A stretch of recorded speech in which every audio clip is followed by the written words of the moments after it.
Hola, ¿qué tal? Buenas tardes. Bienvenidos a este ciclo de entrevistas del canal de TV del diario digital Conclusión. Estamos con temas que son candentes, con temas que tienen que ver con la economía, con semanas y semanas que venimos viendo hablar de muchos temas, entre tantos, sea por el lado del oficialismo o de la oposición, el tema de la economía. No es un tema menor, es un tema que seguramente debe estar, y lo está cuando uno consulta portales de otros países, cómo ha ido evolucionando la pandemia, inmediatamente lo comparan con la economía. Quien más, quien menos tiene una preocupación, la posibilidad de continuar y lograr cierto grado de paz para desarrollar países es algo que está en ciernes y bueno, está todo el mundo esperando que Pfizer, que Oxford o que la Sputnik a través de Rusia llegue, que sea cualquiera, pero que llegue. Ahora, lo cierto es que mientras esperamos las vacunas y empezamos a esperar gestos, soluciones, medidas, también aparecen y emergen por allí los mandatos. ¿Por qué? Porque Guzmán está por negociar con el fondo. Guzmán, que negoció con los tenedores de deuda argentina, ya con lo que son los buitres, los fondos XXX, también nos tiene hoy en esta situación de ver qué va a pasar con el FMI y qué quieren hacer. Vamos a estar hablando con el economista Alejandro Marcó del Pont, una muy nota, un disparador que es, cuando les decía yo de lo que es un mandato, ¿no? Esto de que uno ha escuchado de chico es las deudas se pagan. La diferencia está que acá no se sabe por qué, pero se debe pagar y cuando nosotros éramos chicos, nuestros papás o nuestros abuelos nos decían que había que pagar lo que uno sabía que había contraído como deuda. En este caso los pagadores somos nosotros y los que gestionan por nosotros son los funcionarios y los interesados en cobrar. Pero lo que nosotros no sabemos es qué debemos. Entonces nos gustaría, a partir de esta reflexión de que te tengo que pagar pero no sé, excepto el inefable a donde le pagábamos la deuda a él y al papá, a las empresas de ellos, digo, y nos las seguimos pagando, en este caso no sabemos qué nos están cobrando. Entonces quiero que escuchemos, los invito a escuchar algunas reflexiones a través de lo que es el portal de Alejandro Marcó del Pont, en donde en su artículo, Durmiendo con el elefante, empieza con esa máxima, las deudas se pagan. ¿Será así? ¿Se deben pagar, Alejandro? ¿Cómo te va? Te damos la bienvenida. ¿Qué tal? Buenas tardes. Muchas gracias por invitarme, un gusto Por de favor. participar en el programa. Sí. Forma parte de la batalla cultural, ¿no? Las Claro. deudas se pagan. Entonces, por lo tanto, todo el mundo entiende que no importa cuáles hayan sido las consecuencias, no importa cuál haya sido el formato con el cual uno se endeudó, tiene que responsabilizarse de los actos que ha hecho, aún los gobiernos anteriores. En el caso del artículo que yo escribí, creo que podríamos empezar de lo general a lo particular para bajarlo a la Argentina. La idea es, hay un problema con la acumulación, hay un problema con las deudas en el mundo. O sea, este mundo venía antes de la pandemia con una velocidad crucero para meterse en una depresión. Esa era la discusión. El neoliberalismo había fracasado para el conjunto de la sociedad en el mundo, no así para los dueños del mundo. Claro. O sea, la concentración del ingreso había tenido un gran éxito. Y la pandemia lo que hizo fue, en principio, empezar a flexibilizar algunas teorías ortodoxas de la economía que eran impensables de aplicar en otros momentos. Esto duró bastante poco, porque Oriente, por su lado, comenzó a hacer, tiene una estructura y está peleándose, China con Estados Unidos, para tratar de determinar cuál va a ser el país hegemónico en el mundo, Y por lo tanto los asiáticos han imaginado una lógica de desarrollo y de acumulación que tiene que ver con la ruta de la seda, con el cinturón y con inversiones. Obviamente que esas inversiones, ellos desembolsaron dinero para que en los países de la ruta de la seda pudieran tener inversiones en infraestructura, sobre todo, que le convienen a ellos. Es medio como los ingleses cuando vinieron a la Argentina, Sí, claro. en el siglo XVIII, 19. XIX, digo 19, Sí. 20. Ahora, ¿qué hizo Occidente desde su lado? ¿Sí? Nosotros tenemos países que se han endeudado fuertemente y empresas que se han endeudado fuertemente con anterioridad. Entonces, bueno, los organismos internacionales, los gobiernos y las empresas privadas, sobre todo los fondos de inversión y más, ¿qué han hecho para tratar de determinar cuál va a ser la lógica cuando salgamos de la pandemia? Porque lo primero que uno intuye, digo, el Fondo Monetario Internacional, es decir, bueno, me deberían de dar un tiempo prudencial porque debido a las políticas implementadas por el Fondo Monetario Internacional en el sur o en el sur europeo, en el Mediterráneo, las economías se han desequilibrado, han tenido serios problemas, sobre todo con la salud pública, han desmembrado la salud pública, por lo tanto uno creería que ante el advenimiento de una pandemia, bueno, lo primero que se tendría que hacer es tratar de reestructurar las deudas, pero reestructurarlas casi con una mirada de eliminarlas, porque es casi imposible que se pueda reestructurar cada uno de los países o reconstituir desde la salud, la educación y el trabajo si no se tiene, si se está discutiendo el déficit fiscal. Hasta hace poco tiempo el déficit fiscal no se discutía porque, por esto que decíamos al principio, había una serie de políticas heterodoxas que habían salido a la luz y que duraron bastante poco. Ahora se empezaron a discutir nuevamente las políticas de austeridad. O sea, los organismos internacionales, el G20 específicamente, determinó que 73 países pobres africanos no pagaron su deuda, pero no es que le eliminó la deuda, no. Lo que hizo fue posponerle el pago del capital y de los intereses, cosas que van a tener a futuro.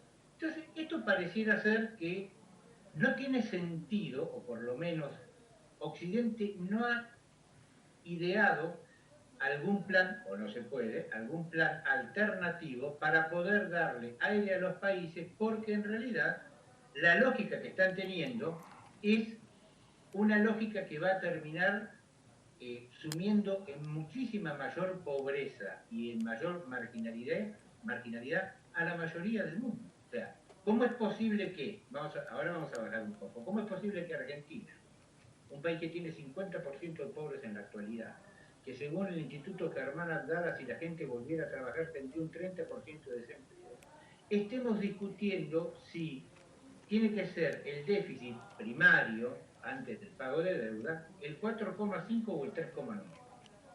¿Sí? Entonces, esa ya no es una cuestión ni política para mí, ni económica, es una cuestión moral.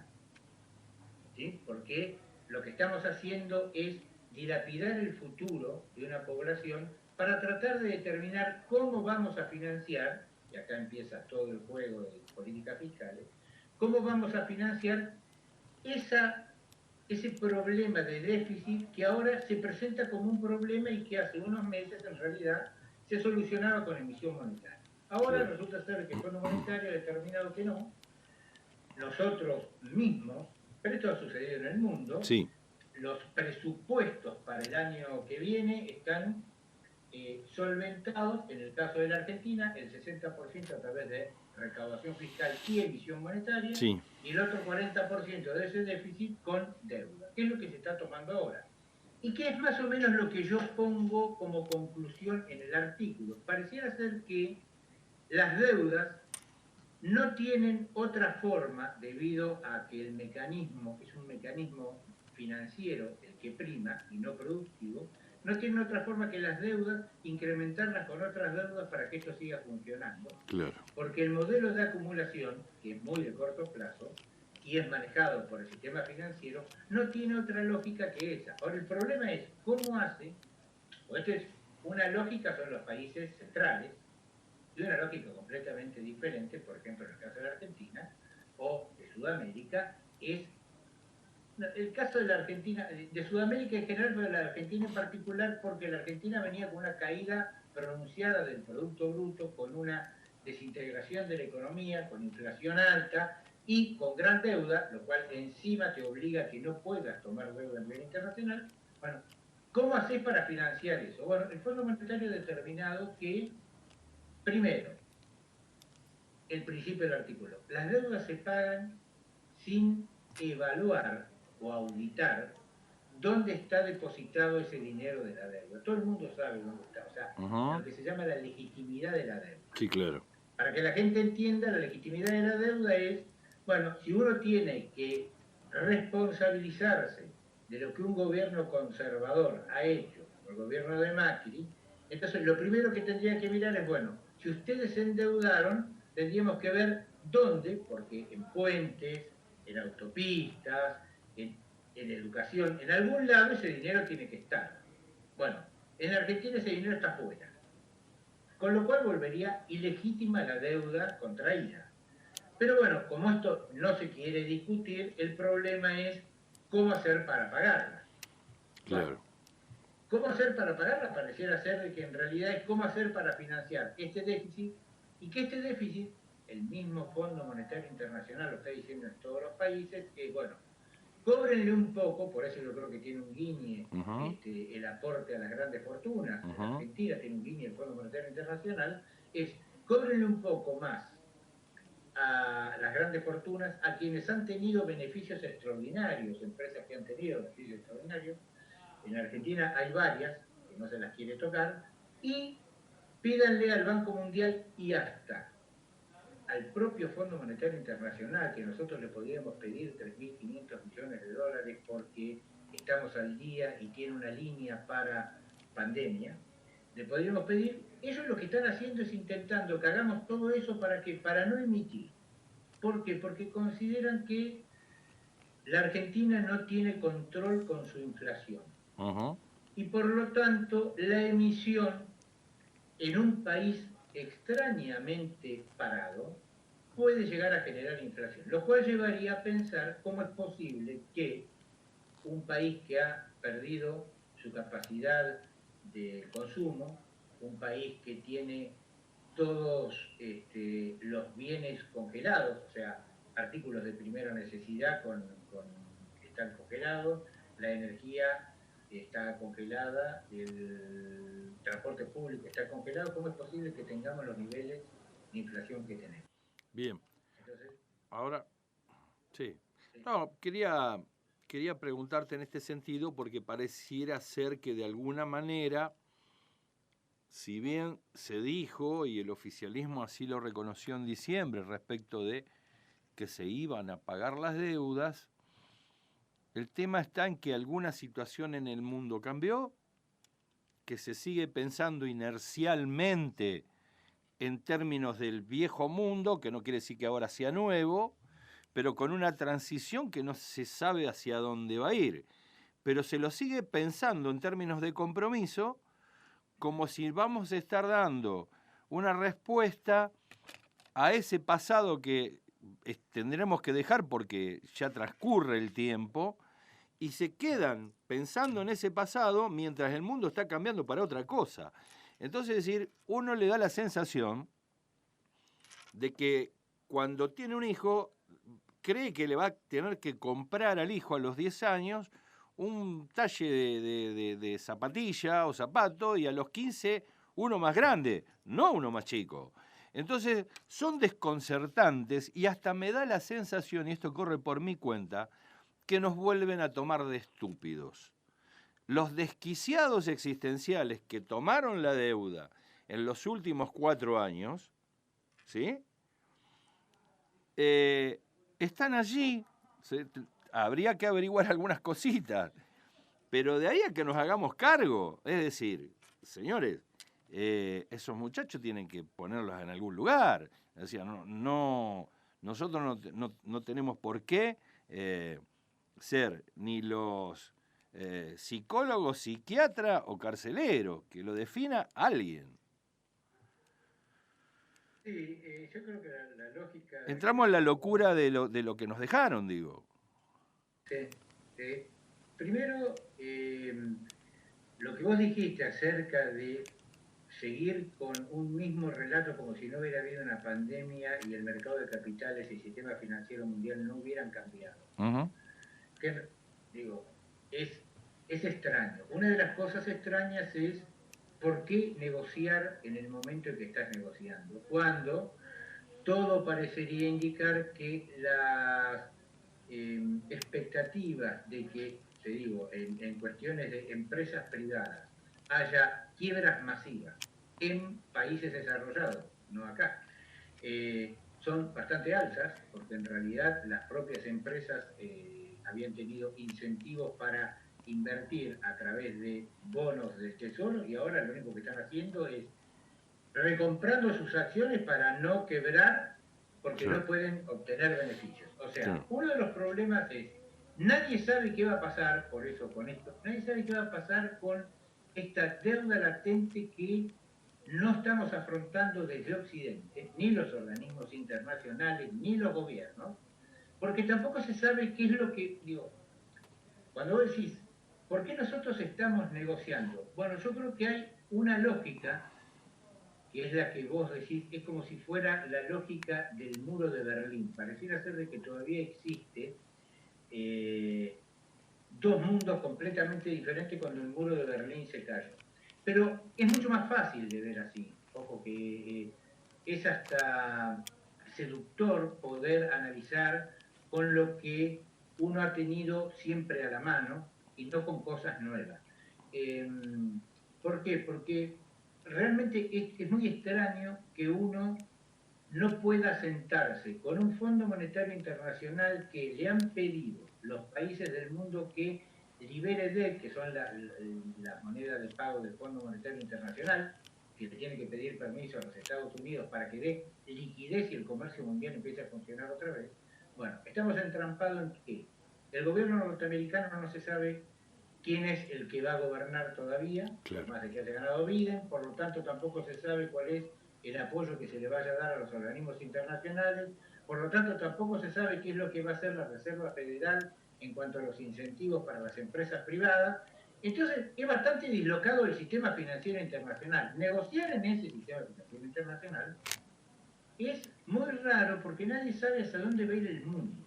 Claro. O sea, si uno negociara y dijera, bueno, está bien, yo esto lo pateo para adelante, intento armar un país con lo poco que tengo y empiezo a funcionar otra vez. El problema es que el mundo, las cadenas de valores, las cadenas de pago, no se sabe si funcionan o no. Por lo tanto, lo que se sabe hasta ahora es que el empleo se ha caído, que la concentración del ingreso es mayor y que el comercio es cada vez no solo menor, sino que se está cayendo a pedazos y que todo el mundo está retrocediendo.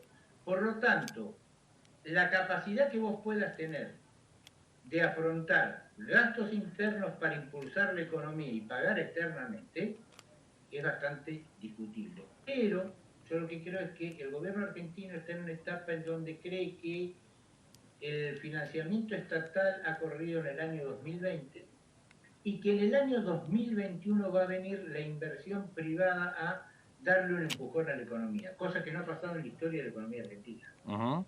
La inversión privada nunca ha sido el motor, claro, que impulse la economía argentina. Puede ser que el Estado la levante y que después los privados apoyen ese incremento, pero nadie en su sano juicio, que no sepa cuál va a ser los beneficios futuros, va a poder invertir en el presente, porque lo primero que van a hacer es esperar a ver cómo va a funcionar la economía mundial. Y al parecer, debido a estas restricciones, la economía mundial se ha mantenido a los ponchazos a través de los gobiernos, ha mantenido la oferta. El problema está siendo que la demanda, nadie menos aún en la Argentina ya se está viendo de que no tracciona, ¿por qué? Porque hay mayor desempleo, porque hay una menor capacidad de consumo, Claro.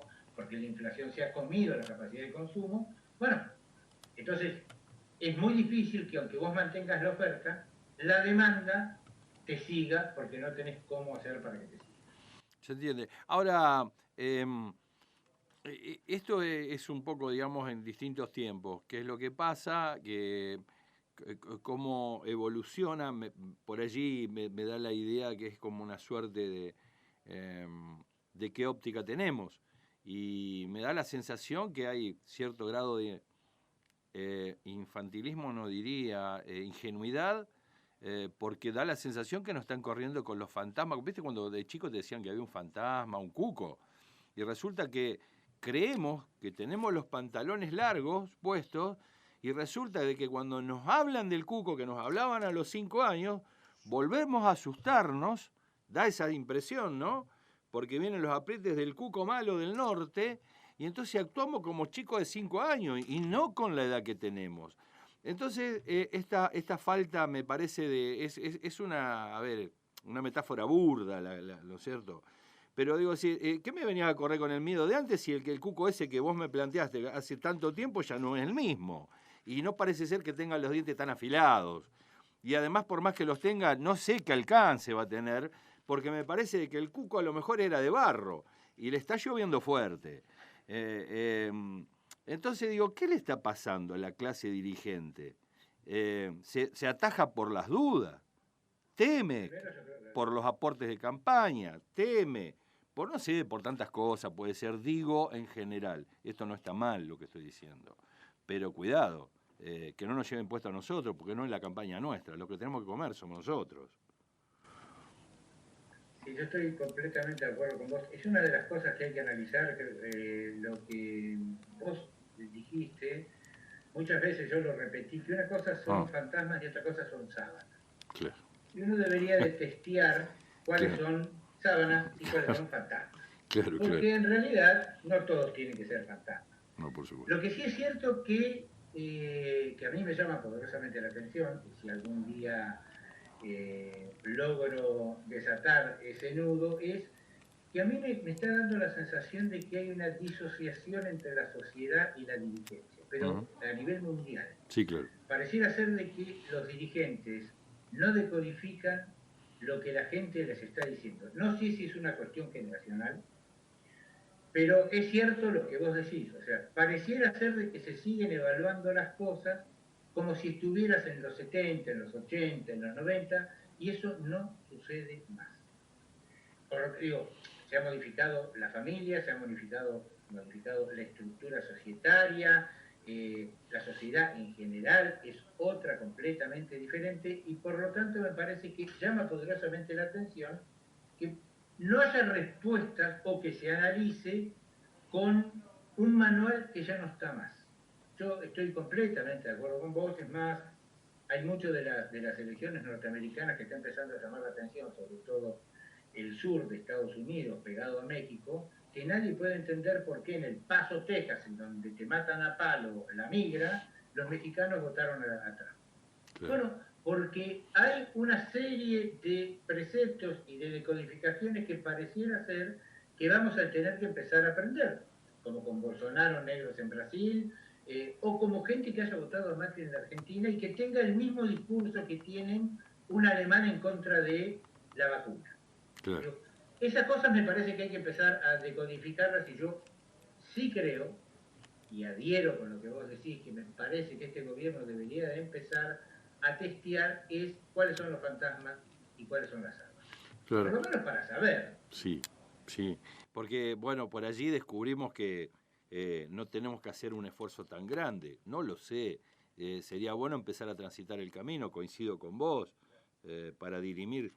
Y ahora, cuando vos ves esta repercusión en lo micro, ¿no? De la economía macro, cuando analizás lo micro, y te encontrás con que, bueno, importan por el dólar oficial, los precios suben como se le da la gana a algunos, las leyes, por allí ayer hablaba con el doctor Polino, Héctor Polino, y me decía, mirá, hay 30 leyes más o menos como para poder decir, mire, se están pasando de la raya, digo, bueno, es la visión de un abogado. Ahora, la visión del economista, en este caso, Alejandro, ¿cuál es? ¿Qué es lo que justifica que nos estén atropellando de esta manera? Y cualquier sector, digamos, comercial, cualquiera, ya no quedó ninguno afuera. Bueno, te remitiste a un economista que no está dentro de la lógica. Yo creo que los problemas son problemas políticos, no económicos. Claro. Los economistas, en realidad, cuando consensúan los políticos cuáles son las medidas a llevar a cabo, nosotros las implementamos técnicamente en el caso que sea muy técnico. Pero este caso es una pelea claramente de quién tiene la sartén por el mango. O sea, si a vos te corren a través de un dólar que se le da ciertas atribuciones que en realidad no tiene, un dólar paralelo que se publica, que debe ser el único país del mundo que publica el valor de un dólar paralelo, que en realidad tracciona a otros dólares que en realidad tampoco modifican porque uno importa, exporta o hace cuestiones de precio a través de un dólar oficial, claro. Contablemente no se puede hacer. Por lo tanto, lo que queremos son expectativas, y esas expectativas lo que hace es que restringen el dólar por un lado y después las mercancías. O sea, los claro. Mayoristas empiezan a tener una lógica de decirte no te doy las cosas porque en realidad no sé si la vaya a poder reponer, y así sucesivamente. En realidad juegan, pero están todos metidos en un juego que es un juego político. Esto no es un juego de... Polino te dijo que había 30, bueno, por lo menos tengo la idea, yo me quería que había muchísimas más. Leyes que lo pueden poner en orden. Ahora, el poner en orden es tener la sartén por el mango. Esta discusión, por ejemplo, la discusión del aporte, que se le llame aporte, que no sea impuesto, que estamos volviendo, la progresividad impositiva se puso en 1792, la puso Robespierre. Claro. 3 años después de la Revolución Francesa. O sea, claro. Si nosotros tenemos que bajar 228 años para acomodarnos a discutir, estamos realmente en un problema. Bueno, yo creo que estas son cuestiones políticas y que se apliquen las leyes o no es una decisión política y por lo tanto es determinar quién tiene la sartén por el mango y qué es lo que vos podés hacer o cuáles son los márgenes de acción que vas a tener en la política económica para realizar. Claro, claro. Claro. No, porque preguntaba, porque lo que vos decís es muy elocuente, era otra de las cosas que a mí me llamaba la atención. Es decir, dicen que primero largó Georgieva, que era la crisis de las estanterías llenas, como quien dice en el 30. Bueno, las estanterías siguen llenas, pero no va nadie a comprar. Y aun cuando no va nadie a comprar y van pocos, esconden cosas. Entonces, ¿cómo? Vos me decís por un lado que tenés una crisis porque no vendés, pero cuando va el 30% de los que antes te compraban, además a ese 30 también les escondés las cosas, pero vos te quejás de que no vendés. Entonces yo creo que el grado de oligofrenia o esquizofrenia da la sensación, y vuelvo de nuevo a retomar, es decir, ¿cómo esto de que escondés el aceite, el café? He recorrido algunos macro lugares de compra y miré un poquito la actitud de las personas, qué es lo que tenían y todo lo demás, y vos decís, mirá, no entró mucha gente como para decir, uy, cuidado, se van a llevar todo.